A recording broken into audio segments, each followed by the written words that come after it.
नमस्कार। अपना उत्तराखंड के इस वक्त के बुलेटिन के साथ मैं हूं अनुपम। प्रदेश की हर छोटी बड़ी खबरों को लेकर मुख्यमंत्री पुष्कर सिंह धामी की मौजूदगी में आज वाइब्रेंट विलेज योजना के तहत एक अहम समझौता हुआ है। आईटीबीपी और उत्तराखंड औद्योगिक परिषद के बीच हुए इस एमओयू से सीमावर्ती इलाकों के किसानों को सीधा फायदा मिलेगा। अब आईटीबीपी जवानों को स्थानीय स्तर पर ताजे फल और सब्जियां मिलेंगी, वहीं किसानों को उनकी उपज का बेहतर दाम सुनिश्चित होगा। सरकार के मुताबिक चमोली, उत्तरकाशी, पिथौरागढ़ और चंपावत जैसे सीमावर्ती जिलों के किसानों की आय बढ़ाने में यह पहल अहम साबित होगी। अब तक आईटीबीपी 14.77 करोड़ रुपए के स्थानीय उत्पाद खरीद चुकी है और आगे इससे किसानों की आमदनी और बढ़ने की उम्मीद है।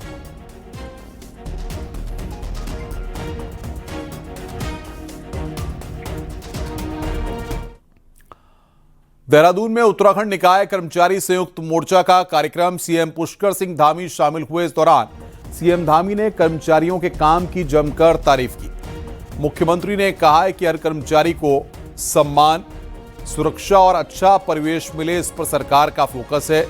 सीएम ने यह भी कहा कि पीएम मोदी की वजह से आज सफाई अभियान एक जन आंदोलन बन चुका है। सीएम ने कहा कि स्वच्छता हमारे जीवन का हिस्सा होना चाहिए।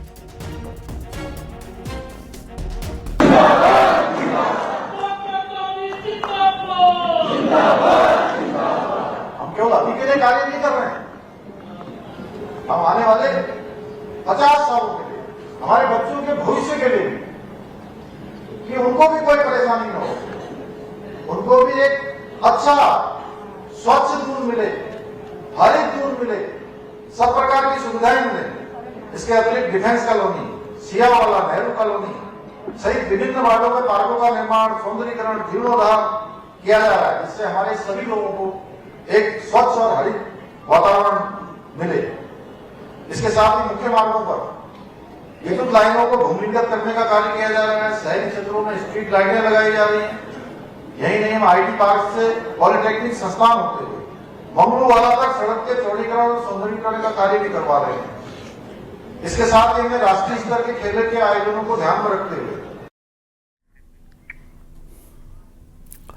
उत्तर प्रदेश के बरेली से खबर है, जहां के मौलाना शहाबुद्दीन रिजवी ने उत्तराखंड में मदरसा बोर्ड खत्म होने पर बीजेपी सरकार पर गंभीर आरोप लगाए हैं। मौलाना शहाबुद्दीन रिजवी ने कहा है कि सरकार मदरसों को बदनाम कर रही है और धामी सरकार ने 250 मदरसों में ताले लगवाने के साथ 125 मज़ारों पर बुलडोजर चलवाकर ध्वस्त करा दिया है। वहीं उत्तराखंड बीजेपी प्रदेश अध्यक्ष महेंद्र भट्ट ने कहा कि ये मदरसे धार्मिक दुकानें थी जिन्हें बंद किया गया है और सीएम धामी ने सबको समान शिक्षा देने के लिए काम कर रहे हैं।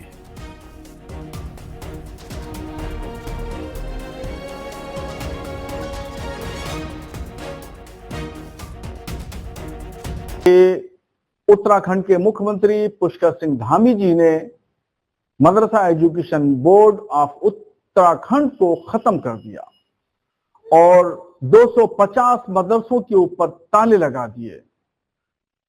मदरसा टाइटल खत्म करके स्कूल का टाइटल उस पर लगा दिया गया है। इससे पहले वो 125 मज़ारों को भी शहीद कर चुके हैं। पुष्कर सिंह धामी जी सरासर मदरसों का टाइटल बदल करके मदरसों को बदनाम कर रहे हैं, इल्जाम लगा रहे हैं कि मदरसा के अंदर आज की जो आधुनिक शिक्षा है उससे वहां के छात्रों को एक प्रकार से वंचित रखा जाता था। मदरसे इतने खुल गए थे बिना मान्यता के थे और जब जांच होती है तो जो फर्जी थे, जिनको मान्यता नहीं थी, रजिस्ट्रेशन था, ऐसे मदरसे निश्चित रूप से बंद हुए हैं और बंद होने भी चाहिए, क्योंकि एक दुकान रूपी धार्मिक दुकान खोलना और उसके अंदर शिक्षा का जो स्तर होना चाहिए वो स्तर 0 के बराबर था। ऐसे सारे मदरसे बंद हुए हैं और अल्पसंख्यक शिक्षा बोर्ड का अलग से एक्ट बना है और मैं कह सकता हूं उस एक्ट के तहत अब सबको समान शिक्षा और आज के हिसाब से वैज्ञानिक शिक्षा देने का प्रावधान उसमें किया गया है। इसलिए कोई भी अगर इसके खिलाफ कोई बात बोलता है तो उसको कोई जानकारी नहीं है। आखिर मुस्लिम छात्रों को भी आज वैज्ञानिक बनने की आवश्यकता है, मुस्लिम छात्रों को भी आज अच्छे उच्च पदों पर खड़ा होने की आवश्यकता है। केवल धार्मिक शिक्षा से उनका उद्धार होने वाला नहीं है और एक प्रकार से वैज्ञानिक शिक्षा भी सबको मिले, इसका प्रावधान मुख्यमंत्री जी ने किया है। देहरादून से खबर है, जहां पर छिदरवाला रेड लाइट पर मंगलवार रात एक सड़क हादसा हो गया। बस ने बाइक को टक्कर मारकर जोरदार टक्कर मारी। हादसे में बाइक सवार आशुतोष बलोदी की मौके पर मौत हो गई, जबकि स्कूटी सवार धर्मेंद्र गंभीर रूप से घायल हो गए। वहीं पुलिस ने बस को कब्जे में ले लिया है और बस के ड्राइवर को हिरासत में लिया गया है। रायवाला थाना क्षेत्र का यह पूरा मामला है।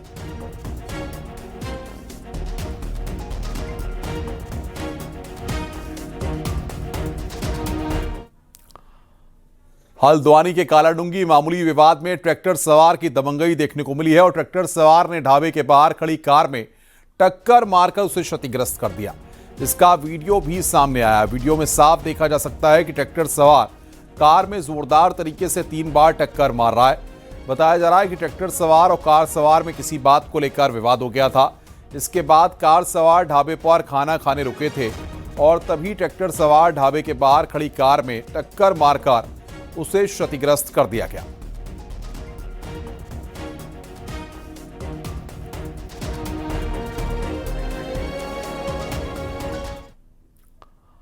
आगे बढ़ते हैं। चारधाम यात्रा में इस बार 1350 डॉक्टर्स और पैरामेडिकल स्टाफ स्वास्थ्य सुविधाओं के लिए तैनात रहेंगे। हर साल हाई एल्टीट्यूड पर आने वाली चुनौतियों को देखते हुए डिपार्टमेंट ने डॉक्टर्स की ट्रेनिंग पर खास फोकस किया है। देखिए रिपोर्ट।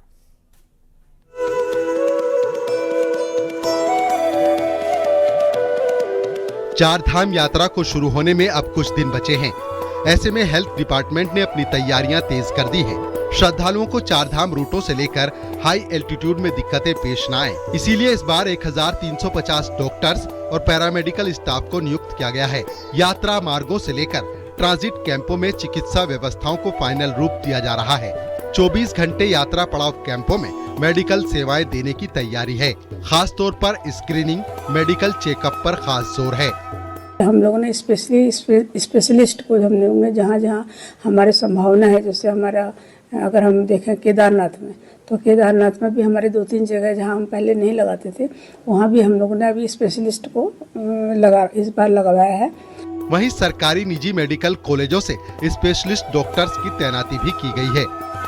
यात्रा मार्गों पर 47 permanent health facility centre, 25 medical relief post, 33 health screening centre बनाने के साथ 19 स्पेशलिस्ट डॉक्टर, 46 मेडिकल ऑफिसर और साथ ही 149 स्वास्थ्य मित्रों की तैनाती की गई है।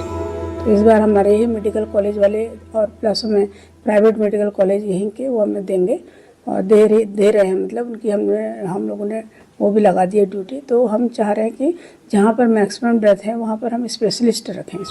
उत्तराखंड में यात्रा को सकुशल करवाना हमेशा से चैलेंजिंग रहता है। पिछले अनुभवों को देखते हुए डिपार्टमेंट भी फूंक कर कदम रख रहा है। इसीलिए ट्रेनिंग से लेकर मेडिकल फैसिलिटी को दुरुस्त करने पर खास फोकस है। न्यूज़ 18 के लिए देहरादून से भारती सकलानी उनियाल की रिपोर्ट।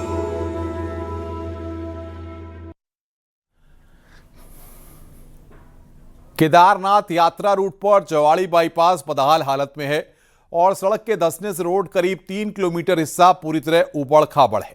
इसकी वजह से यात्रियों के साथ साथ स्थानीय लोगों को भी गुजरना मुश्किलों से पड़ रहा है, जिसको लेकर न्यूज़ 18 ने खबर भी दिखाई थी, जिसके बाद हरकत में आए डीएम खुद मौके पर पहुंचे और निरीक्षण के दौरान सड़क की खराब हालत पर नाराजगी जताई और सड़क को दुरुस्त करने के निर्देश दिए गए हैं। वहीं एनएच विभाग का कहना है कि जवाड़ी बाईपास को जल्द ठीक कर लिया जाएगा।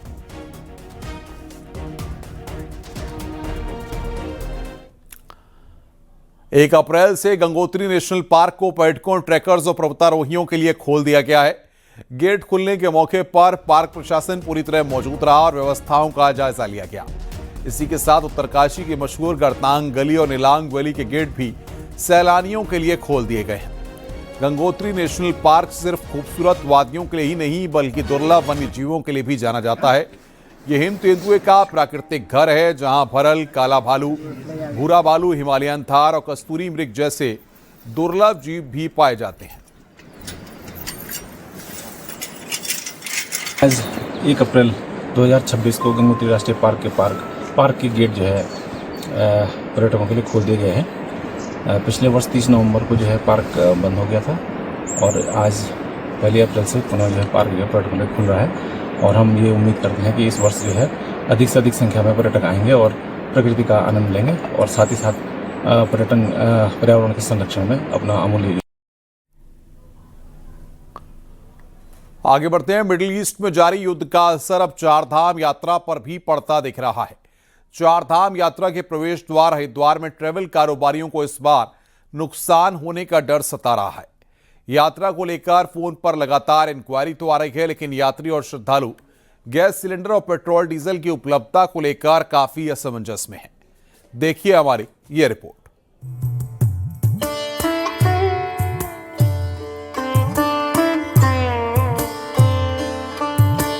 हरिद्वार को चारधाम का प्रवेश द्वार कहा जाता है। यहाँ करीब 3000 ट्रैवल कारोबारियों के लगभग 20,000 गाड़ियाँ हर साल चारधाम यात्रा में चलती हैं। ट्रैवल कारोबारियों के मुताबिक इस बार चारधाम यात्रा पर जाने वाले यात्री गैस सिलेंडर, पेट्रोल और डीजल को लेकर पूछताछ कर रहे हैं और यात्रियों में खाने पीने की समस्या और पेट्रोल और डीजल की कमी का डर बना हुआ है। चारधाम यात्रा पर तो इसका बहुत ज़्यादा असर है, क्योंकि जो भी श्रद्धालु यहाँ चारधाम यात्रा करने आएंगे उनको सभी को गैस सिलेंडर चाहिए। 15 दिनों से क्या चल रहा है, अभी देखिए आप, लकड़ी की भी दाम बढ़ गए हैं। यहाँ पे जो लकड़ी पहले सस्ती मिल रही थी वो बहुत महंगी हो गई है। कॉमर्शियल सिलेंडर उपलब्ध नहीं हो पा रहा है। यात्री आने से पहले हर चीज़ की शॉर्टेज आ रहा है कि मेरे को वहाँ पे चारधाम में जाऊँगा, खाने के लिए व्यवस्था मिलेगी, सिलेंडर मिलेगा नहीं मिलेगा, खाने का, तेल का। और यात्री हमारे से अभी फ़ोन करके कह रहा है कि आप शॉर्टेज करो, हम आए, हमें खाने वगैरह के लिए डीजल पेट्रोल में दिक्कत तो नहीं होगी। हम वहीं चारधाम यात्रा शुरू होने से पहले प्रशासन व्यवस्थाएं दुरुस्त करने में जुटा हुआ है और यात्रा के मुख्य पड़ाव पर गैस सिलेंडर सप्लाई और पेट्रोल डीजल को लेकर अलर्ट है। और डीएम का कहना है कि जिले में गैस सिलेंडर और पेट्रोल डीजल की कोई किल्लत नहीं है और जल्दी हरिद्वार के सभी होटलों और आश्रमों में पीएनजी कनेक्शन भी दिए जाएंगे। आगामी चारधाम यात्रा को लेकर हमने तैयारियां पूर्ण कर ली हैं और जो एलपीजी सिलेंडर्स का या अन्य जो सुविधाएं हैं उसके लिए हमने प्रॉपर प्लान बनाया है, डायरेक्शंस दिए गए हैं। हम कोशिशें कर रहे हैं कि अधिक से अधिक होटल्स, धर्मशालाओं में सब जगह एलपीजी जहाँ पर सुविधाएं की दिक्कत है या फिर ज़्यादा जहाँ पर इनफ्लो की एक्सपेक्टेड है वहाँ पर पीएनजी की पाइपलाइन लगा दी जाए, उसमें तेज़ी से हम काम कर रहे हैं। चारधाम यात्रा के दौरान हर साल लाखों श्रद्धालु देश विदेश से उत्तराखंड पहुंचते हैं। ऐसे में जरूरी है कि यात्रा के दौरान श्रद्धालुओं की जरूरतों और सुविधाओं के लिए पुख्ता इंतजाम किए जाएं। न्यूज़ 18 के लिए हरिद्वार से पुलकित शुक्ला की रिपोर्ट।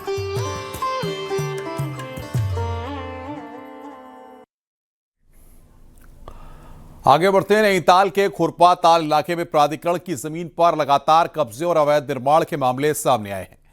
निरीक्षण के दौरान कमिश्नर कुमाऊं ने दीपक रावत ने कब्जे को लेकर अफसरों को फटकार लगाई और सरकारी जमीन से अतिक्रमण हटाने के निर्देश दिए हैं। साथ ही अवैध निर्माण में शामिल अधिकारियों पर कार्रवाई की भी बात कही गई है। इसके साथ ही झील के किनारे 30 मीटर दायरे में बने अवैध निर्माण को भी हटाने के लिए कहा गया है। PMAY के तहत अगर हम इन्हें बनाए तो काफ़ी लोगों को सुविधा होगी। इतना डिस्टेंस भी नैनीताल से नहीं है, पास में है। बहुत से लोग काम करते हैं होटल्स में, गवर्नमेंट जॉब्स में भी, आवासों की दिक्कत है। तो वो लैंड को मैं देखने आया था तो मैंने यहाँ पे पाया कि यहाँ पे कुछ प्राइवेट लोगों ने हमारी लैंड पे इंक्रोचमेंट किया हुआ है, जनरेटर्स रखे हुए हैं, उस पर हट बना दी है। तो यहाँ पे जो AE और JE उनसे मैंने कहा इसमें जो भी विधिक कार्रवाई करनी है वो इसको करें। उत्तराखंड में बढ़ती आपराधिक घटनाओं को गंभीरता से लेते हुए सीएम धामी ने कानून व्यवस्था पर सख्त निर्देश दिए हैं। मुख्यमंत्री के निर्देशों के बाद पुलिस मुख्यालय में डीजीपी ने हाई लेवल बैठक कर अधिकारियों की जिम्मेदारी तय की है और अपराधियों पर नकेल कसने के लिए प्रदेश भर में ऑपरेशन प्रहार चलाने के आदेश दिए गए हैं। डीजीपी ने आईजी गढ़वाल को देहरादून की कानून व्यवस्था की रोजाना मॉनिटरिंग और एसएसपी देहरादून को अधिकारियों की जवाबदेही सुनिश्चित करने के निर्देश दिए हैं। साथ ही सीओ और थाना प्रभारियों को फील्ड में सक्रिय रहकर चेकिंग के आदेश दिए गए हैं।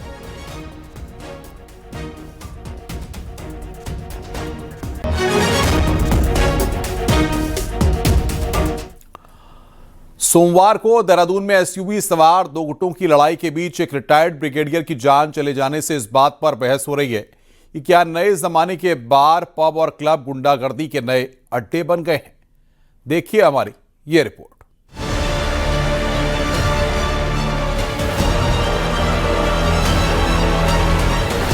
सोमवार को दो गुटों के बीच फायरिंग की घटना के बाद देहरादून में पिछले कुछ सालों में खुले नाइट क्लब और पब अक्सर चर्चा में रहते हैं। सोमवार को हुई घटना के तार भी ऐसे ही एक क्लब से जुड़े, जिसको सील कर दिया गया है। देहरादून के लोकल बताते हैं कि राजधानी के पौष इलाके राजपुर रोड में खुले ज्यादातर पब और क्लब आए दिन झगड़े की वजह बनते हैं। आबकारी विभाग के सूत्र कहते हैं कि क्लब्स फायदे का सौदा हैं, लिहाजा बड़े कारोबारी बिजनेस में आ रहे हैं। वहीं क्लब्स के बहाने विपक्ष व्यवस्था पर सवाल खड़े कर रहा है, तो स्थानीय विधायक भी मानते हैं कि नियमों का सख्ती से पालन होना चाहिए। राजपुर का पूरा इलाका नाइट लाइफ का केंद्र बना हुआ है और ये इलीगल नाइट लाइफ का केंद्र ही इस पूरे झगड़े का असली कारण है। जब ये दोनों ग्रुप नाइट लाइफ से सुबह उठकर अपने गंतव्य की ओर जा रहे थे, तो इनमें आपस में आगे जाने की होड़ लगी और जिसमें की बात यहां तक बढ़ गई कि एक दूसरे के ऊपर गोलियां चलने की बात आई, जो गोली ब्रिगेडियर जोशी को लगी। बात करेंगे कि जो एक समय सीमा है, जब कोई घटना घटती है तो आप कुछ दिन के लिए कोई 10:30 11 हो जाता है, उसके बाद फिर 2-2 3 की पार्टी चलती है और उसके बाद इस प्रकार की घटनाएं होती हैं, तो इस पर हम अंकुश लगाएंगे। ये हमने एसएसपी से आज बातचीत की। इधर 80 के दशक की बॉलीवुड फिल्मों की तर्ज पर घटना के बाद जागने वाली उत्तराखंड पुलिस तमाम दावे गिनवा रही है। देखिए, तमाम जितने भी स्टेक होल्डर्स थे, इनके साथ एक मीटिंग कर ली गई है। जो उनको जो समय अवधि जो दी गई है, जो निश्चित समय पे जो हम उनको परमिट करते हैं, जो लेबर डिपार्टमेंट जो परमिट करता है, उसी समय अवधि पे वो अपने जो भी ये रेस्टोरेंट हैं और बार्स हैं और जो भी ईटरीज हैं, उन सबों को उसी नॉर्म्स पे उसको संचालित करें। इनको सख्त निर्देश दे दिए गए हैं। इस बीच मुख्यमंत्री पुष्कर सिंह धामी ने लचर कानून व्यवस्था पर पुलिस को जमकर लताड़ लगाई है। गेंद अब पुलिस और आबकारी विभाग के पाले में है कि वो किस तरह से निरंकुश कारोबारियों और हुड़दंगियों पर लगाम कस पाते हैं। सत्येंद्र बर्तवाल, न्यूज़ 18, देहरादून।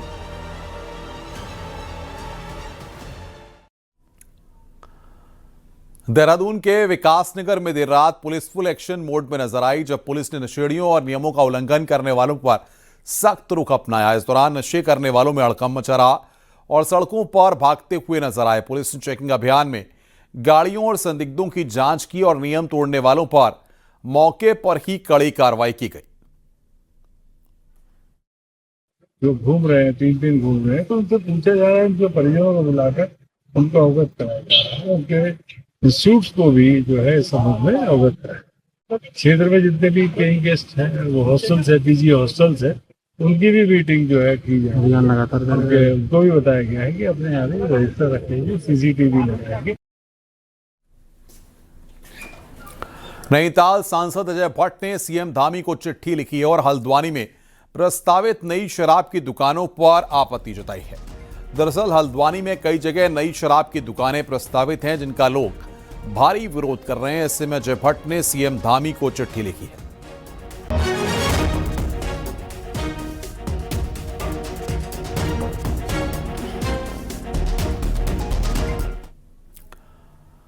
नैनीताल के कालाडूंगी में 20 पर्यटकों की जान बाल बाल बची है। दरअसल कैंची धाम से दर्शन कर श्रद्धालु टेम्पू ट्रैवलर से हरिद्वार जा रहे थे।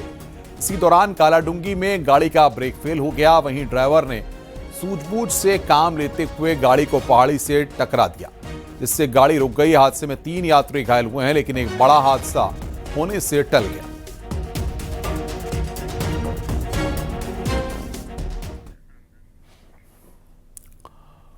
उत्तराखंड में फीस एक्ट नहीं है। इस बार सेशन शुरू होने के साथ अकेले देहरादून के आधा दर्जन से ज्यादा स्कूलों ने 10% के करीब फीस बढ़ा दी है। नया सेशन शुरू होते ही प्राइवेट स्कूल की अलग अलग शिकायतें अलग अलग माध्यम से मिलने लगी हैं। देखिए रिपोर्ट।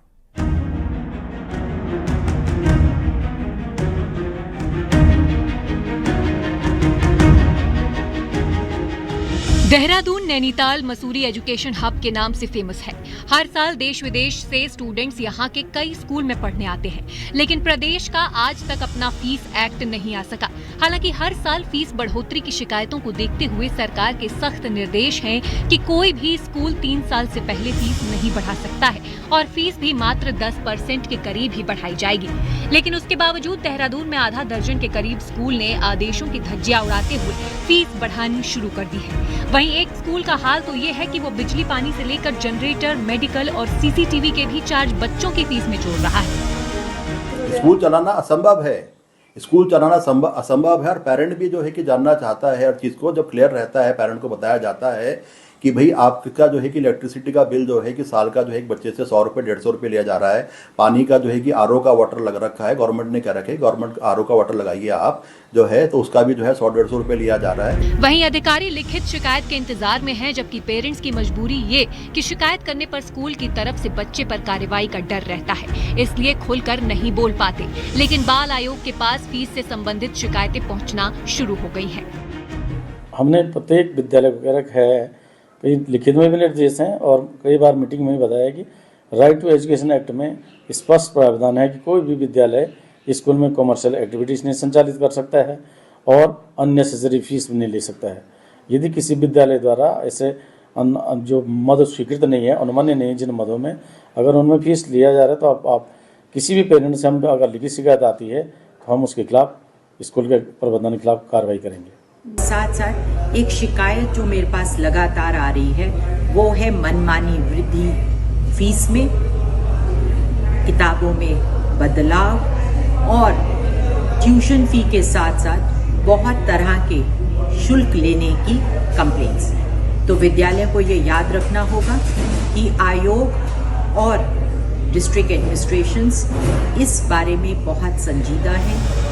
प्रदेश में शिक्षा की आड़ में बिजनेस करने का मुद्दा कई बार उठ चुका है, लेकिन स्कूल लॉबी इतनी मजबूत है कि इसमें कई तो कारोबारी हैं तो कई राजनेता, इसलिए मुद्दा बार बार लटक जाता है। अब नया सेशन शुरू हो रहा है तो चर्चा फिर से होने लगी है। न्यूज़ 18 के लिए देहरादून से भारती सकलानी उनियाल की रिपोर्ट।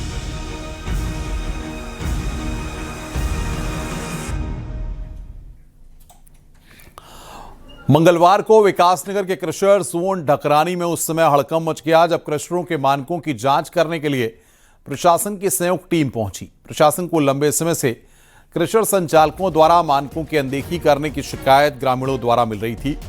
ढकरानी क्षेत्र में जहां यमुना नदी में 3 खनन पट्टे आवंटित हैं, वहीं यमुना नदी से लगते ढकरानी क्षेत्र में करीब 1 दर्जन क्रशर प्लांट संचालित हो रहे हैं। ग्रामीणों का आरोप है कि मनमाने ढंग से क्रशरों के संचालन होने से उनकी सैकड़ों बीघा फसलें बर्बाद हो रही हैं। दरअसल क्रशर से उड़ने वाली डस्ट और धूल से कृषि को नुकसान पहुंचता है। इसी क्रम में प्रशासन की अगुवाई में खनन विभाग, प्रदूषण विभाग की संयुक्त टीम ने निरीक्षण किया और बताया कि इसकी रिपोर्ट तैयार कर अधिकारियों को भेजी जाएगी। इसकी एक विस्तृत रिपोर्ट बनाई जाएगी। जो भी स्टोन क्रशर यहाँ पर संचालित हो रहे हैं, लगभग 1 दर्जन स्टोन क्रशर जो है वो संचालित हो रहे हैं यहाँ पर, जिनकी यदि किसी भी स्टोन क्रशर द्वारा जो है वो मानकों को पूरा नहीं किया जाता है, मानक के अनुरूप नहीं संचालित किया जाता, तो उस पर कार्रवाई की जाएगी। और